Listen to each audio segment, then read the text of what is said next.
नमस्कार, जय माता दी सबको। कैसे हैं आप लोग? उम्मीद करता हूँ आप लोग ठीक हैं, खुशी और सुखी हैं। स्वागत करते हैं हमारे चैनल एस्ट्रो ओम पर।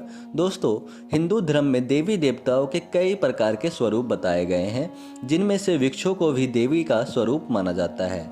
आज के इस वीडियो में हम आप लोगों को एक ऐसे वृक्ष के बारे में बताने जा रहे हैं जिससे आपको नए साल के दिन सिर्फ छू करके आ जाना है। दोस्तों, जिस पेड़ के बारे में हम आप लोगों को बताने जा रहे हैं, उस पेड़ को केवल छूने मात्र से ही आपकी किस्मत बदल जाएगी। आपकी जीवन में चल रही तमाम प्रकार की समस्याएं अपने आप ही देखते देखते खत्म हो जाएंगे और आपकी बंद किस्मत के ताले खुल जाएंगे। माता लक्ष्मी की कृपा पूर्ण रूप से आपको प्राप्त होने लगेंगी। दोस्तों, अगर आप भी माता लक्ष्मी की कृपा प्राप्त करना चाहते हैं, नए साल को बेहतर बनाना चाहते हैं, तो वीडियो को अंत तक जरूर देखिए, क्योंकि इस वीडियो के अंत तक देखने के पश्चात आपको मालूम हो जाएगा कि नए साल के दिन आपको किस पेड़ को छू करके आना है जो आपको धनवान बना सकता है। तो चलिए फिर शुरुआत करते हैं, लेकिन उससे पहले आप सभी दर्शकों से एक छोटा सा निवेदन है। अगर आप चैनल पर पहली बार आए हैं तो चैनल को सब्सक्राइब अवश्य कर लीजिए, जिससे आपको समय समय पर इसी प्रकार की महत्वपूर्ण जानकारी प्राप्त होती रहे। और हमारा एक दूसरा चैनल भी है जिस पर कि त्यौहार, तीज वगैरह वगैरह जितने अपने त्यौहार होते हैं साल के, वो सारे बताए जाते हैं। मैं उसका लिंक आपको डिस्क्रिप्शन में दे दूंगा। तो दोस्तों, जैसा कि आप सभी लोगों को मालूम है, धार्मिक शास्त्रों के साथ ही पेड़ पौधों का महत्व वैज्ञानिक दृष्टिकोण से भी काफ़ी ज़्यादा है। पेड़ पौधे मनुष्य को मुफ्त में प्राणवायु प्रदान करते हैं, इस बारे में तो हर कोई जानता है। लेकिन क्या आप लोगों को मालूम है, कई प्रकार के ऐसे पेड़ पौधे होते हैं जिनमें दैविक शक्तियाँ पाई जाती हैं। आप उन पेड़ पौधों की पूजा करते हैं या फिर हमारे शास्त्रों में बताए गए उपायों के माध्यम से उन पेड़ पौधों को जागृत करते हैं, तो इससे आपको कई गुना ज़्यादा लाभ देखने को मिलता है। दोस्तों, भगवान श्री कृष्ण ने पेड़ पौधे को काफ़ी ज़्यादा महत्वपूर्ण बताया गया है। कई प्रकार की जड़ी बूटी के माध्यम से अनेक प्रकार की बीमारियां का इलाज किया जाता है। श्रीमद् भगवद गीता में भी भगवान कृष्ण ने अपने आप को पीपल का वृक्ष बताया है, यानी कि पीपल के वृक्ष में भगवान श्री कृष्ण स्वयं निवास करते हैं, इसलिए पीपल के वृक्ष को पूजनीय बताया गया है। वैसे तो और कई प्रकार के वृक्ष होते हैं जो पूजनीय होते हैं, लेकिन पीपल के वृक्ष में स्वयं भगवान विष्णु और माता लक्ष्मी का वास होता है, इसलिए यह धनदायक वृक्ष होता है। तो दोस्तों, ठीक इसी प्रकार से आज के इस वीडियो में आप लोगों को 3 ऐसे वृक्ष के बारे में बताने जा रहे हैं जिसे नए साल के दिन आपको छू करके आ जाना है। अगर आप इन 3 में से किसी एक वृक्ष को भी नए साल के दिन छू करके आ जाते हैं, तो इससे आपकी जीवन में धन का आगमन बड़ी ही तेजी से होने लगेगा।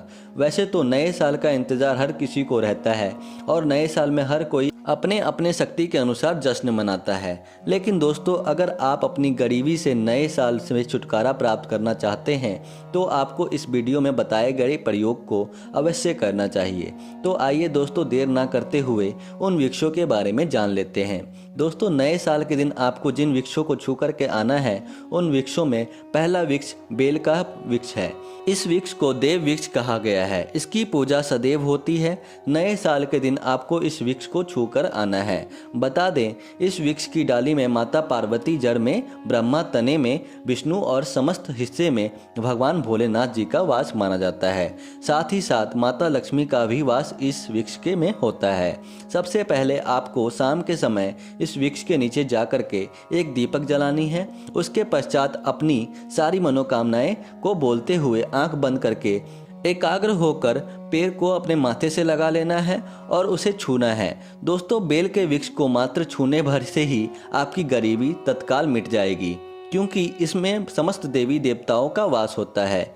यह वृक्ष बहुत ही शुभ वृक्ष की श्रेणी में आता है, इसलिए आपको नया साल के दिन इसके नीचे एक दीपक जलाकर इसे छूकर जरूर आना है। अगर अगले वृक्ष के बारे में बात की जाए तो दोस्तों, वह समी का वृक्ष है। जी हाँ मित्रों, समी का वृक्ष को केवल छूकर आने से गरीबी घर में दस्तक नहीं देती और माता लक्ष्मी जी की कृपा हमेशा बनी रहती है। इसलिए नए साल की शुरुआत अच्छी चीज़ों से किया जाए तो हमारा पूरा साल अच्छा गुजरता है, यानी कि अच्छे अच्छे चीज़ों से गुजरता है। तो नया साल के दिन आपको शमी के वृक्ष को छूकर आ जाना है। इससे आपके घर की गरीबी बहुत ही जल्दी दूर हो जाती है। दोस्तों, अगर आपके घर में लड़ाई झगड़े होते हैं, आपके व्यापार बिजनेस में समस्या है, अर्थात आपके व्यापार में, आपकी नौकरी में समस्या आ रही है, तो वह भी समाप्त हो जाएगी। अगर आप नए साल के दिन इस वृक्ष को छूकर आते हैं तो आपके ऊपर धन योग बनते हैं। इससे धन के स्रोत खुल जाते हैं। दोस्तों, अगर अगले वृक्ष के बारे में बात की जाए तो वह कोई परीक्षा नहीं बल्कि तुलसी का पौधा है। जी हाँ दोस्तों, तुलसी का पौधा, जैसा कि आप सभी लोगों को मालूम है, तुलसी के पौधे को हिंदू धर्म में काफ़ी महत्वपूर्ण माना जाता है। तुलसी के पौधे में माता लक्ष्मी के साथ ही भगवान विष्णु निवास करते हैं। यह पौधा भगवान विष्णु को अति प्रिय होता है, इसलिए तुलसी पौधे की पूजा पाठ और सच्ची सेवा करने से भगवान विष्णु के साथ ही माता लक्ष्मी प्रसन्न होती हैं। दोस्तों, नए साल के दिन आपको तुलसी के पौधों को छू करके अपने मनोकामना बोलनी है और अपनी सभी प्रकार की समस्याएं बताते हुए एक बार तुलसी के पत्ते को छू लेना है। इससे आपकी सभी प्रकार की समस्याएं खत्म हो जाएंगी, चाहे वह गरीबी की समस्या हो, बेरोजगारी की समस्या हो या फिर और अन्य कोई समस्या हो। माता लक्ष्मी की कृपा आपको पुनः रूप से प्राप्त होने लगेंगी, जिससे आपके धन का आगमन बड़ी ही तेजी से होगा। दोस्तों, तो अगर आप अपनी नए साल को बेहतर बनाना चाहते हैं, नए साल से एक नई शुरुआत करना चाहते हैं, तो नए साल के दिन तुलसी के नीचे एक दीपक जला करके तुलसी को छूते हुए अपनी मनोकामना बोल दीजिए। इससे आपकी वह मनोकामना पूर्ण हो जाएंगी। दोस्तों, आज के इस वीडियो में हमने आपको 3 वृक्षों के बारे में बताया है। अगर आप नए साल के दिन इन तीनों में से किसी एक वृक्ष को सिर्फ छू करके आते हैं तो इससे कुछ ही दिनों में आपकी मनोकामनाएं पूर्ण हो जाती हैं। खास करके धन से संबंधित समस्याओं को दूर करने के लिए यह बेहतर और प्रभावी प्रयोग माना जाता है। दोस्तों, आप अपने व्यापार में कई गुना तेजी से तरक्की करते हुए आगे बढ़ेंगे और अगर आप बेरोजगार हैं तो आपको रोजगार की प्राप्ति हो जाएगी। नए साल में नौकरी मिल जाएगी। अगर आप इन तीनों में से किसी एक वृक्ष को चुपचाप छू करके आते हैं तो आपकी मनोकामना अवश्य पूर्ण हो जाएंगी। तो मित्रों, आज के लिए बस इतना ही। फिर मुलाकात होगी एक नए और ताज़ा एपिसोड में। तब तक के लिए नमस्कार और धन्यवाद।